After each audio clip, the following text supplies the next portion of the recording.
আল্লাহ যদি জবান খুলে দেয় বাঘ কথা বলতে পারে কি পারে না? বাঘ উচ্চ স্বরে বলতেছে, মা তুমি ভয় পেও না, দুঃখ করো না, কষ্ট করো না, আমি তোমাকে আঘাত করার জন্য নয়, আমি আসতেছি তোমার পেটে যে রহমাতুল লিল আলামিন অবস্থান করতেছেন এই সম্মানে তোমার কদমে চুমা দেওয়ার জন্য, তোমার কদমে সিজদা দেওয়ার জন্য। বাঘ আসলেন, এসে মায়ের কদমে চুমা দিলেন, সিজদা দিলেন, নবীজির কথা বলে মা বাঘ যখন চলে গেলেন, আমার ভাইয়েরা ওই দিন মা যে দিক দিয়ে পায়চারি করেছেন, কোন দিক দিয়ে আপনারা খেয়াল করেন, এই তো কাবা শরীফ, কাবা শরীফের বাহির হয়ে একটা চাতাল, চাতালের পরে হলো আবু জেহেলের বাড়ি, ইন্টারন্যাশনাল বাথরুম, কথা কন না কেন? হ্যাঁ, ন্যাশনাল না ইন্টারন্যাশনাল বাথরুম। এই বাথরুমের পরে আরেকটা চাতাল, এই চাতালের পরে বাদশার বাড়িতে লেগে বিশাল পাহাড় জাবালে আবু কুবাইস।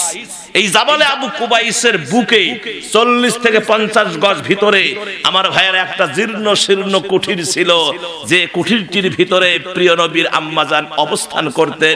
নবীজি ওই জায়গায় জন্মগ্রহণ করেছেন।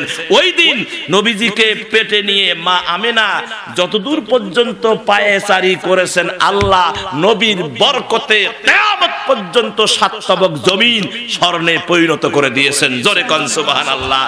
জায়গা কিন্তু দেখে দিলাম, গেলে ভেজাল করেন না। জায়গা কিন্তু দেখে দিলাম, গেলে ভেজাল করা যাবে না।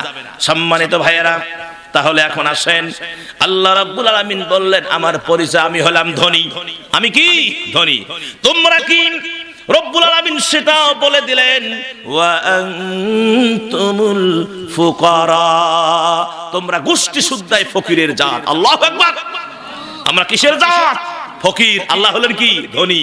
এই হলো আল্লাহ পাকের পরিচয়। হাজার হাজার পরিচয় আছে। লাস্ট হলো সূর্যকার, চন্দ্রকার, এই পৃথিবীকার, মহাশূন্যকার, নদীকার, খালবিলকার। তামাম পৃথিবীর দিকে তাকালে কার মনে হয়? সব আল্লাহর।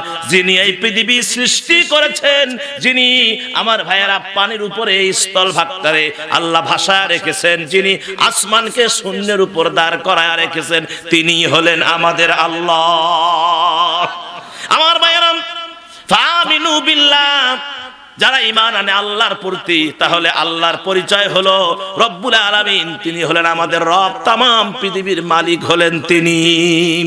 2 নম্বর আসে রাসূলিহি, আমাদের প্রিয় নবী মুহাম্মদ রাসূলুল্লাহ সাল্লাল্লাহু আলাইহি ওয়াসাল্লাম। কত দামি নবী তিনি। হ্যাঁ, আল্লাহর পরিচয়, নবীর পরিচয় নাই। এই নবীর পরিচয় নাই। মা আমেনা নবীজির আম্মা জান, বাবা হলেন আব্দুল্লাহ আর দাদা হলেন আব্দুল মুত্তালিব। নাম হলো মুহাম্মদ আর আহমদ। কথা বলেন, মুহাম্মদ প্রশংসিত, আহমদ হলো চরম প্রশংসিত। সুবহানাল্লাহ কোন? এইটাই কি শেষ? আর তো নাই পরিচয়। হ্যাঁ, বড় পরিচয়। এটা কোন মাস? জোরে বলেন, কোন মাস? রজব মাস।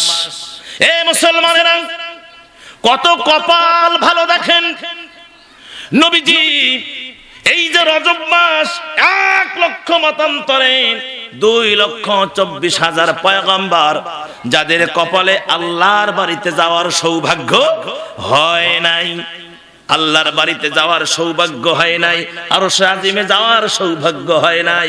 আমার নবী কত দামি নবী, আল্লাহ রাব্বুল আলামিন আমার নবীকে দাওয়াত দিয়ে আরশে আজিম পর্যন্ত নিয়ে গেছেন। সেই মাস হলো এই রজব মাস। এটা হলো মিরাজের। কথা বলেন ঠিক কিনা? নবীর কত দাম। নবীজি শুয়ে আছেন কাবার হাতিমে, জিবরাইল আমিন আসলেন, 50,000 একবারে রহমতের ফেরেশতা, টাটকা 50,000 রহমতের ফেরেশতা নিয়ে দুনিয়াতে নেমে আসলেন। এসে ডাক দিলেন, প্রিয় নবী আপনি উঠুন, এখন আপনাকে আল্লাহর বাড়িতে যেতে হবে। জিবরাইল আমিন যখন ডাক দিলেন, হুজুর উঠলেন। জিবরাইল আমিন সিনা মোবারক চাক করলেন, করার পরে আবার বুকটাকে সেলাই দিয়া আল্লাহর নবীকে নিয়ে গেলেন বোরাকের কাছে। বোরাককে বললেন, বোরাক তুমি নত হয়ে যাও, প্রিয় নবীকে তোমার উপরে উঠায় নাও।